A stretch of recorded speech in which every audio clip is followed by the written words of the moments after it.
Okay, so when it comes to the opportunities which circular economy is giving to agri-industrial complex and agri-food systems, how we used to say in the Food and Agriculture Organization of the United Nations, circular economy is absolutely crucial for the recovery or for the post-conflict recovery of the country like Ukraine. First of all, when it comes to Ukrainian agri-food systems, we have a massive damages for the crop production, damages for the livestock, but also damages for infrastructure. So unfortunately, the massive destructions of the war are moving us into decentralization of infrastructure,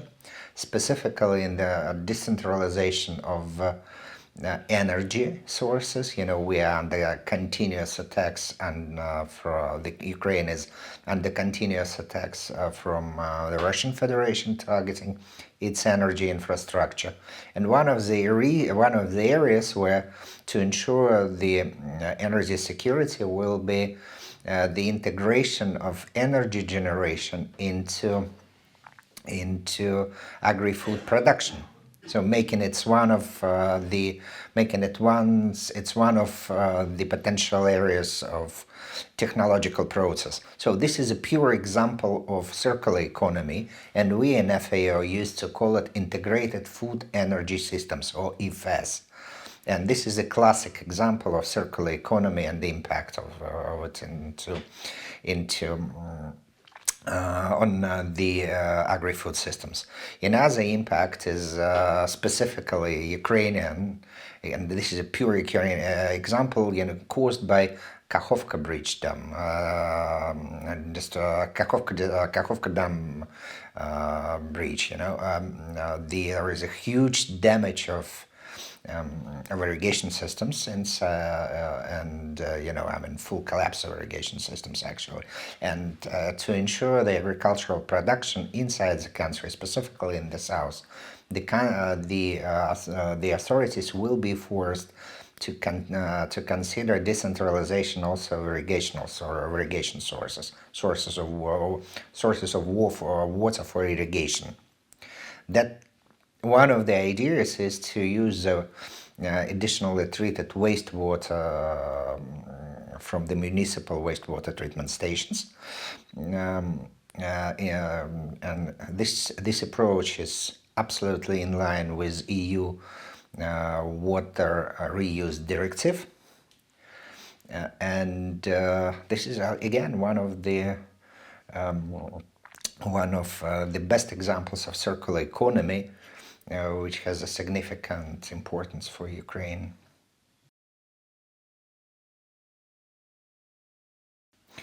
Well, there are certain drivers, I would say, of such sort of transformation,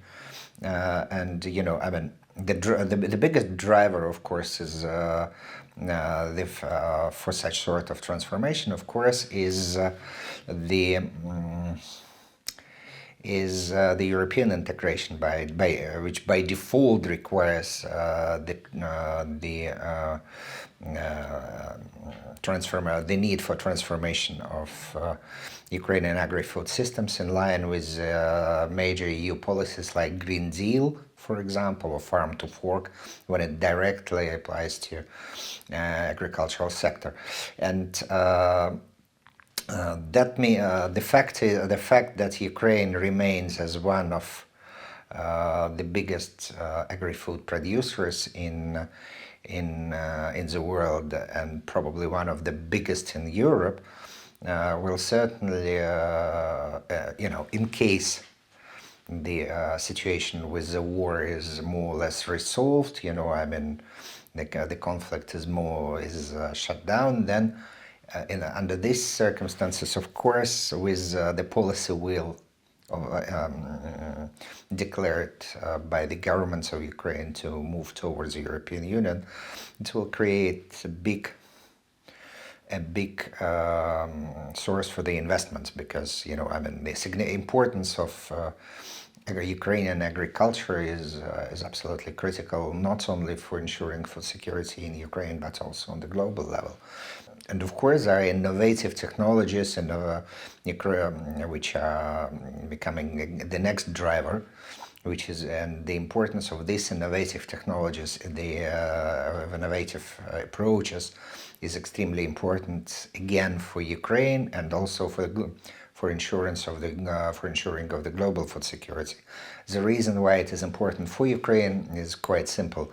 We have a significant reduction of population nowadays, and there is a big deficit in labor forces also in rural territories, and coupled with gender disbalance. We have much more women rather than men, and we know we have much more elderly people rather than youth. We will be forced to